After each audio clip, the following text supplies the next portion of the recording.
Caillou est là. Bonjour, Pierre. Oui, Daniel. Quand on s'est quitté la semaine passée, on avait rendez-vous une semaine plus tard, c'est-à-dire aujourd'hui, pour revenir sur le fait que les enfants défient l'autorité, que dans les écoles, maintenant, les professeurs sont devenus des cibles. Puis tu m'as dit, oui, ça va me faire plaisir d'en parler, parce que tu n'avais vraiment pas l'air d'accord avec ça. Ben, écoute, Daniel, de quoi parles-tu? Je parle des élèves, des enfants qui défient l'autorité. Dans les écoles, c'est le bordel. Il y a un sondage qui est sorti là-dessus. Oui. Ouais, mais les enfants qui défient l'autorité, je suis pas sûr de comprendre à quoi tu réfères. Ils défient quoi? Ils vont pas à l'école? Ils vont pas en classe? Ils parlent sans arrêt? C'est quoi? De quoi parles-tu? Ben, il y a plus l'autorité, là. Oui. Écoute, je suis pas sûr de savoir de quoi tu parles. Ben, de quoi je parle? Je parle de la notion du respect, d'abord et avant tout. Hein? La notion du respect. Non, Daniel, t'es mal parti, là. Je te demande de me parler d'autorité, tu me parles de respect. Ben Daniel. oui, si t'as plus de respect pour l'autorité. Ben non, ben fuck, là, hey, de quoi tu parles, toi, là? Le respect de l'autorité, Pierre. Matin, là, Pierre, arrête de me poser des questions, puis explique-toi. Ben là, non, le respect, ça n'a rien à voir avec l'autorité. L'autorité, c'est commander. Bon, tu donnes des ordres, t'es obéi. Il n'y a aucun respect là-dedans, là. Puis sinon, c'est un coup dans le cul. Ou une punition, puis des histoires comme ça. L'autorité, c'est une forme de commandement. Je te commande, hostie, puis obéis. C'est-tu clair? Ah, c'est ça, l'autorité. Oui. Alors, j'espère que si c'est la façon de fonctionner des écoles, j'espère qu'il va y avoir une révolte épouvantable de tous les jeunes. Mais en même temps, tu peux pas non plus... Moi, la gestion à l'horizontale, j'ai jamais cru à ça, moi. J'ai jamais cru à ça, la gestion à l'horizontale. C'est-à-dire que tout le monde a son mot à dire, puis il y a pas personne qui est au-dessus de personne, puis je crois pas à ça, moi. Je te comprends, Daniel, mais écoute, tu fais pitié comme la vaste majorité des Québécois. Comprennent pas ce qu'est l'autorité, comprennent pas ce que sont les rapports égalitaires, ne comprennent pas ce que sont les rapports respectueux, ne comprennent pas les relations éducatives. Bateau. Hey, j'ai l'impression, un matin, là, on a du pain sur la planche, mon Daniel. OK, parfait. Parlons du rapport respectueux. Donc, si on ne peut pas parler du respect de l'autorité, parlons donc de rapport respectueux. Hey, quand tu me dis respect pour l'autorité, c'est en sens unique. C'est le gamin qui s'écrase devant le commandant. Non, regarde. Dès qu'on parle de respect entre deux personnes, là, dès qu'on parle de respect, d'abord, c'est dans les deux sens. OK? Alors, l'élève respecte l'enseignant et l'enseignant respecte l'élève. Oh! As-tu entendu ce que je viens de dire? Oui. Mais tu sais très bien que dans la réalité, c'est pas de même que ça se passe. Dans les deux sens. Je comprends. Mais dans la réalité, c'est pas de même que ça se passe. On la défie, l'autorité. Ben non, ben là, Daniel, on la défie parce qu'elle est défiable, elle est à défier dans bien des cas. Et la grosse qui enseigne puis qui se comporte comme un gendarme, écoute, c'est sûr, j'espère qu'on la défie, la grosse tarte. Est-ce qu'elle a nécessairement tort, ta grosse tarte? Eh bien, écoute, si elle se comporte en gendarme, en commandant, elle est à défier parce qu'elle insulte le rapport égalitaire. Elle offense le rapport égalitaire à venir plus tard. Mais Pierre Mailloux, ton rapport égalitaire, là, à quelle hauteur tu le mets ton niveau? C'est qui le tient, ton rapport égalitaire? Tu comprends? C'est qui décide quand est-ce qu'on est à l'égalité de? Est-ce que c'est l'élève qui doit se mettre à l'égalité du prof, le prof à l'égalité de l'élève, puis son niveau d'égalité, lui, c'est quoi, là? On peut-tu débattre de ça un peu? Oui. C'est intéressant. Oui, mais c'est quoi le niveau d'égalité? Le niveau d'égalité, c'est que j'ai le droit... Attends un peu. Le niveau d'égalité, c'est que j'ai le droit de te faire manger de la marde, donc ça va te donner le droit de m'en faire manger. C'est ça, le rapport d'égalité. Non, le rapport égalitaire est d'abord et avant tout un rapport respectueux dans les deux sens.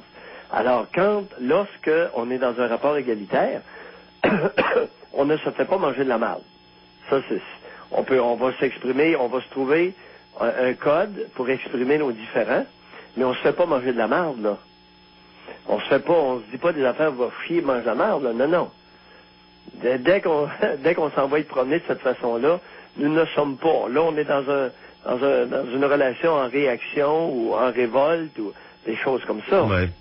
Mais c'est quand même fascinant, Daniel, qu'en 2010, nous sommes en 2010 et nous sommes à parler de type de relation. C'est pas acquis, c'est même pas développé. Le langage n'est pas développé. On innove ce matin, en 2010, en parlant de rapport égalitaire. Et je trouve ça, c'est un privilège que j'ai, Daniel. Ouais. Continue. Quand on vient... Ce matin, je parlais avec une psychologue, Nadia Gagné, qui vient donner une conférence à Rivière-du-Loup ce soir, puis qui anime une émission à Canal Vie là, qui s'appelle Docteur Nadia. Okay? Oui. On parlait aussi du fait que les parents ont de moins en moins la volonté de faire un rappel à l'ordre des enfants parce qu'ils ont de moins en moins de temps à leur consacrer. Donc, le temps qu'ils veulent passer avec eux, ils veulent que ce soit du temps de qualité, pas du temps passé à faire le réformateur. Et ça aussi, c'est symptomatique de ce qui arrive après, à mon point de vue. Non, ta Nadia, elle n'a rien compris. Là. Ta Nadia, là, c'est une jouvencelle. Elle n'a rien compris. Regarde, c'est ce que tu es en train de parler, là, tu es en train de me parler d'une rationalisation de quel niveau de parents de mauvaise qualité, qui ne sont pas intéressés par leurs enfants, donc qui ne respectent pas leurs enfants dans leur développement et les besoins qui sont consécutifs. Oh, ça c'est vague, là, très, très vague. Là. Habituellement, tu es plus concis que ça, là. Bon. Suite à ce grand énoncé, nous allons devenir plus concrets. Ouais. C'est qu'il y a beaucoup de parents qui ne sont pas intéressés à élever nos morveux. Alors, ils les prennent, puis ils les crissent dans des garderies à 6 mois, puis ils donnent ça à tout le monde. OK? Quand le morveux est rendu à 9 ans, ils connaissent pas. Ils ne l'ont pas accompagné de façon respectueuse dans les différentes phases de son évolution. Oui, mais attends un peu, tu vas voir que Alors, la tarte qui arrive, là, elle a une fille de 12 ans. Elle ne sait plus quoi faire avec ça, là. Ouais. Toi là, ma Chris, tu sais, mange la marde. Hey, ça, là, c'est courant, là. Ouais. Courant. Ouais. Qui fait manger de la marde à l'autre, là? Non, mais la jeune qui fait manger de la marde à sa mère. Oui. Tu comprends? Bien sûr. Ben oui, mais qui s'en est occupé? Qui lui a témoigné du respect à cet enfant-là? Elle a été bardassée en pas pour rire depuis l'âge de 9 mois! Mais sais-tu que la jouvencelle, comme tu l'as appelée tout à l'heure, là, Nadia Gagné, elle pense à peu près la même affaire que toi. C'est-à-dire que... Oui, mais pas tout à fait dans les mêmes termes. Ce qu'elle a dit, les enfants, quand ils sont rendus à 12-13 ans, là, ils ont eu des rapports multiples avec un paquet d'adultes qui n'étaient pas nécessairement pour eux autres des figures d'autorité ou des figures représentatives de ce que devrait être une autorité. Appelons ça, mettons, positive. OK? Je vous trouve lamentable avec votre autorité. Attends un peu. Vous me faites broyer. Attends un peu. Avant de te mettre à pleurer, laisse-moi finir. Les enfants se retrouvent avec une mère, un père, un beau-père, une belle-mère. OK? Plus l'éducatrice en garderie, plus les tâches partagées au niveau des professeurs qui font de plus en plus de 4 jours semaine plutôt que du 5 jours, ça fait que dans ta semaine, là, t'en as passé du monde, mais en même temps, t'as pas passé tant de monde que ça qui veulent ton bien. Exact. Oui, qui veulent ton bien. Continue. Oui. Ça fait que toi, là-dedans, là, c'est quoi tes repères? Va pas trop vite. Est-ce qu'une personne qui veut ton bien a besoin d'établir un rapport de commandement d'autorité sur toi? Non, mais Pierre, tu sais ce qu'on veut dire. Non, qu'est-ce que tu viens de dire là? On parle pas de l'armée, là. Non, qu'est-ce que tu viens de dire? Rapport d'autorité.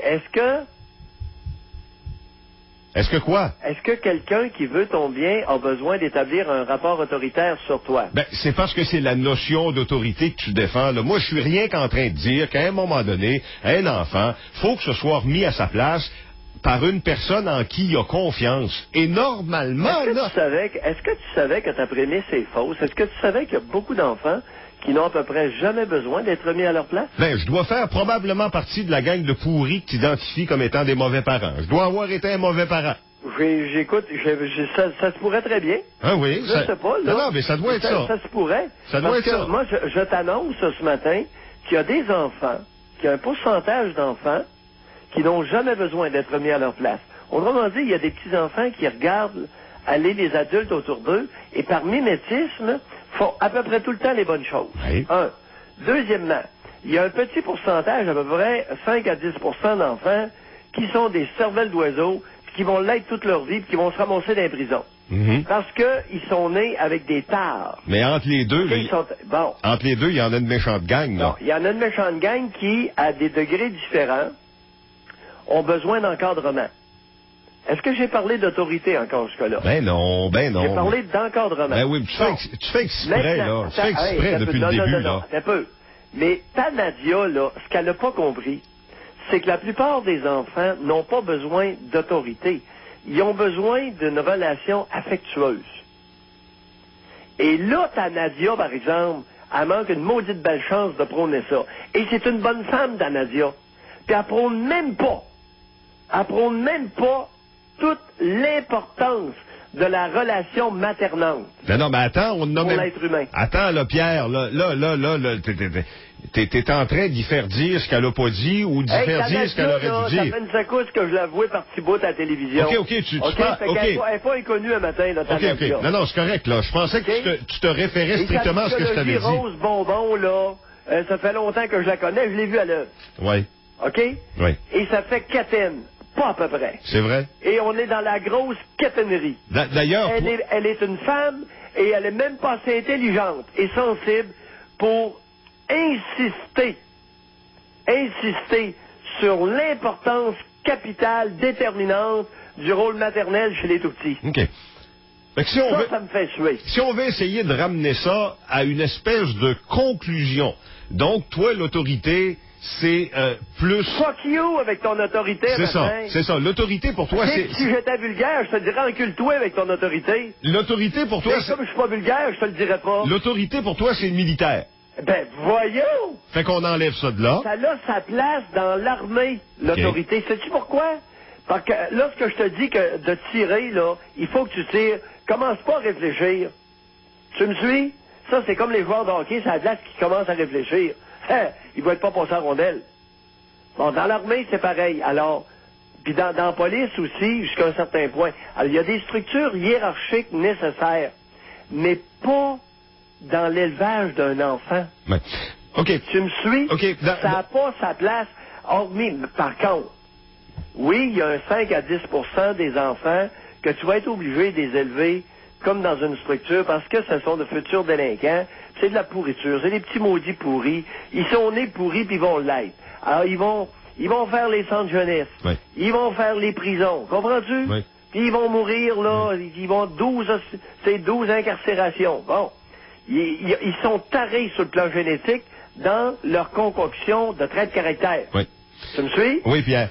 Alors ça c'est Mayou qui dit ça. Oui, je te suis. T'es pas obligé de me croire, envoyez-moi promener, et c'est ce que je dis. Je te suis très bien. Pierre, si on avait plus de temps, là, on pourrait s'en reparler des salles de classe, on pourrait s'en reparler des professeurs qui n'ont pas nécessairement tous les outils qu'il faut pour être capable de faire face à ceux qui les défient.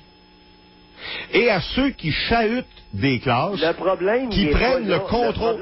Le problème est à la maison. Voyons, Pierre, je suis en train de te parler de la vraie vie. Laisse-moi tranquille avec la théorie. Non. Je suis en train de te parler de la vraie vie. Non, bon, OK, tu veux que je sois concret? Le professeur, qui est un bon professeur, qui réalise qu'il y a un élève, OK, qui est révolté. Il est révolté parce qu'il manque d'affection, il le pogne, puis il l'envoie chez lui. Puis il dit, écoute, va te faire élever par tes parents, puis ensuite reviens à l'école te faire instruire. M'as-tu bien compris? Oui. Le professeur le fout dehors, affectueusement, il disait, écoute, c'est bien une valeur, c'est pas moi qui va être ta nourrice. Ils sont plus capables de faire ça, Pierre. Ça revient broyer à l'école, ça menace la direction. Non, l'école est un endroit d'instruction. L'école est un endroit d'instruction. Je comprends, Pierre, mais si tu le fous dehors, les parents viennent broyer, ils te menacent de te poursuivre, voyons. Non, ils poursuivront. Alors, il s'agit... Non, mais t'as bien, garde, je me reprends. Il faut avoir une raison. On ne fout pas un élève dehors pour n'importe quelle raison non plus. Alors, on fout un élève dehors si on réalise que vraiment, c'est un carencier affectif et qu'il a besoin de quelque chose là qu'on ne peut pas y offrir. Oui. Tu comprends? Oui. Je te laisse aller avec ça. Bye. Salut. Pierre Mailloux, 8h36. Olivier Thériault à la chronique dans 30 secondes avec Louis.